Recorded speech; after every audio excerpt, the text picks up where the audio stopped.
Hi everyone! Welcome to my presentation. Welcome to my YouTube channel. Our topic is all about Cranial Ct Protocol and Imaging Procedure.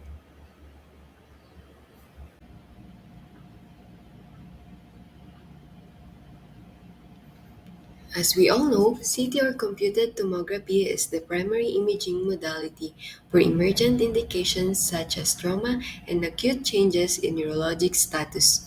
For most applications concerning structural imaging of the brain and the skull base, non-enhanced CT is usually adequate. General imaging methods for the head. The patient head is positioned in the head holder for most protocols of head, depending on the design of head holder. It can sometimes also be used for neck protocols. When the head holder is not used, a molded sponge is placed directly on the scan table and the patient head is positioned within the sponge.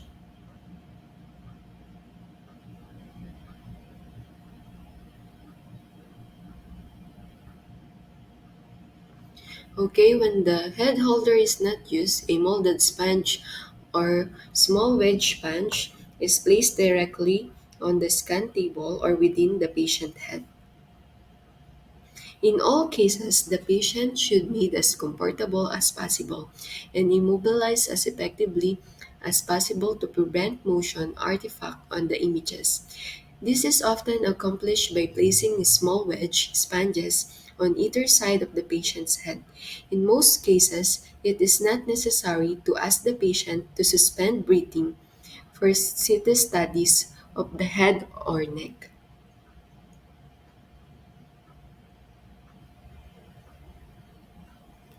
Anatomy displays in cross-sectional slices will look slightly different depending on the angulation used. The slice angle is determined by the position of the patient's head, moving the chin up or down, and the angle of the gantry. This is the correct positioning. Vertex of the head should reach head holder's superior edge. Chin should rest in neutral position. Incorrect positioning of the head within the holder. Chin is deflected toward the neck.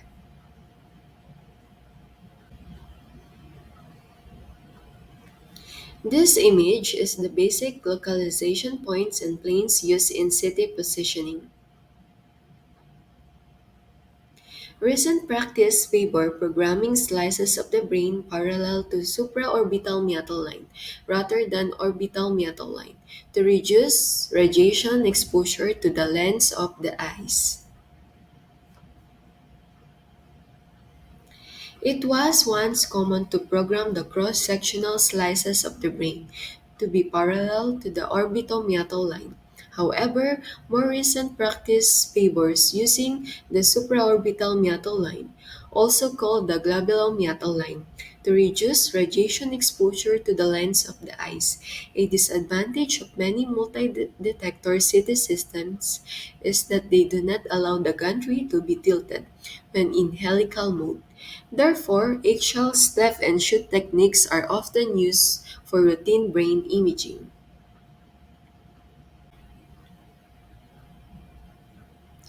Changing the image plane from axial to coronal may provide additional information.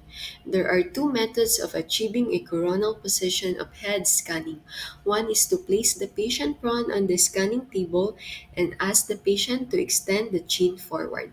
An alternative approach is to place the patient supine and ask him to drop his head back as far as possible. This position usually requires a specialized head holder. In either position, the slice plane will be coronal. If the patient cannot extend the neck fully, the gantry may be angled to obtain a more coronal plane. The image obtained in either the prone or the position coronal position is essentially the same. Obviously, the images are flipped inferior superior. The prepared position involves several factors, including patient comfort, radiologist preference, and the effect of gravity on anatomic structures. Will fluid settle inferiorly or superiorly. Because of the dense bone of the skull, beam hardening artifacts is common in the posterior fossa. Imaging the posterior fossa of the brain is a challenge in CT scanning because of the great difference in beam attenuation ability between the dense bone of the skull and the much less dense tissue of the brain. Strict artifacts are common. This inherent limitation may be managed by decreasing slice thickness when scanning the posterior fossa and increasing the KBV setting. Modern multi-slice CT scanners allow studies of head to be routinely acquired with thinner slices than in the past 1.25 millimeter thickness in typical. These thin slices help to reduce beam hardening artifacts. Images are often merged into thicker slices for viewing. Cross-sectional slices of brain are viewed in multiple window settings. Standard window settings include soft tissue of the brain, 160 over 40, approximate window width over window level.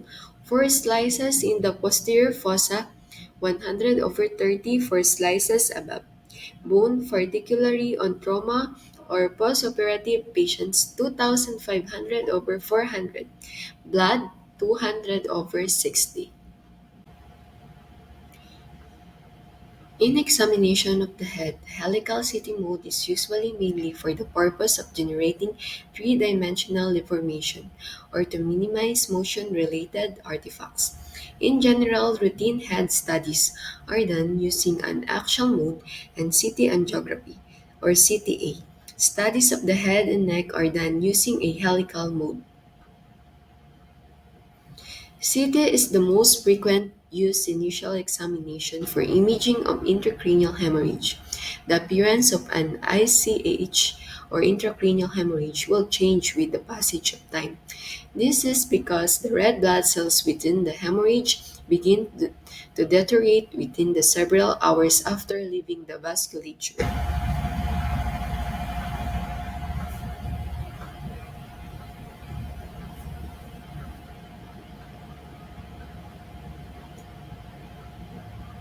This image is simplified schematic of the evolution of intracranial hemorrhage as it appears on CT. These changes are complex and depend on the many factors such as whether the patient is anemic or whether and to what degree blood has mixed with CSF or cerebrospinal fluid. As a general rule, intracranial hemorrhage will appear hyperdense to normal brain tissue for approximately 3 days. Hyperdense, hyperdense to brain, after which it will gradually decrease in density. This density loss begins at the periphery of the hematoma. As density diminishes, portion of the hematoma become isodense to brain tissue. Isodense to brain. This progressive density loss continues until the entire hematoma finally become hypodense to brain tissue. Hypodense to brain tissue. Although greatly simplified, intracranial hemorrhage can be generally expected to appear hyperdense, white on the image from onset to 3 days. From 4 to 10 days, it is likely to contain a hyperdense center surrounded by concentric areas of hyperdense and hypodense tissue. From 11 days to 6 months, it is likely contain an isodense center surrounded by areas of hypodense tissue. By 6 months, the intracranial hemorrhage will be hypodense to brain. It is not role of the technologies to interpret images. I repeat, it is not the role of technologies to interpret images.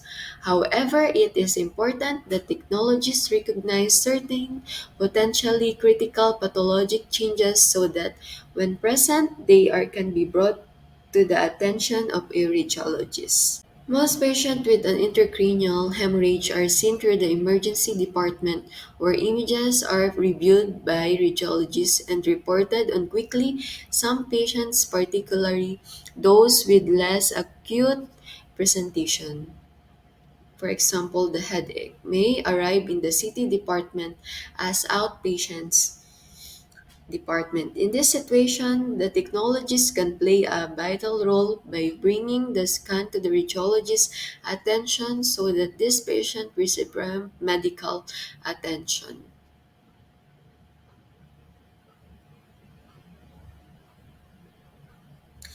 This image is the head protocol in cranial CT scan.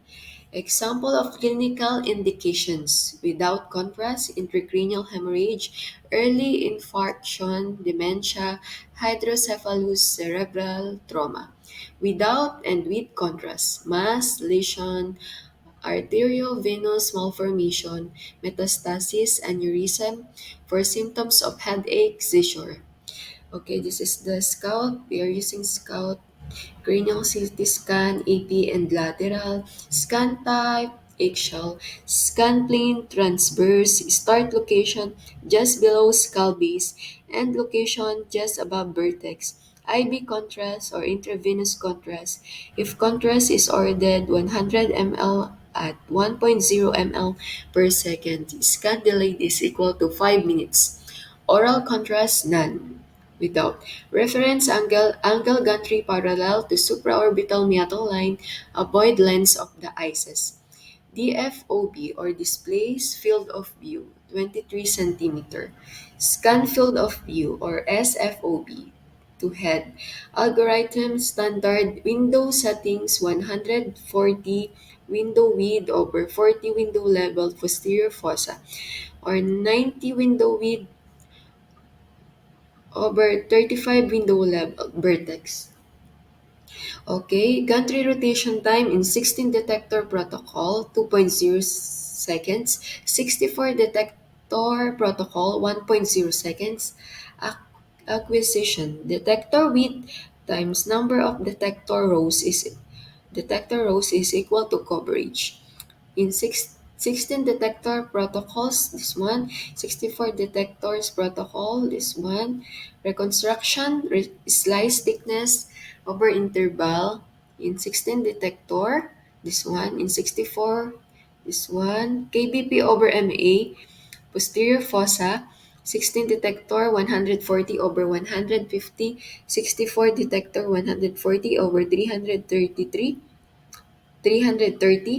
sorry, KBP over MAA vertex 120 over 150 in 16 detector, in 64 detector 120 over 330. Bone window setting reconstruction 4,000 window width over 400 window level. DFOB or display field of view 23, slice thickness over interval 2.5 millimeter over 2.5 millimeter, 16 in detector, and 64 detector 2.5 millimeter over 2.5 millimeter. Okay, that's all for today. I hope you gained some knowledge in this video. Hope you like it. Please like and subscribe for more updates and topics. Thank you for watching.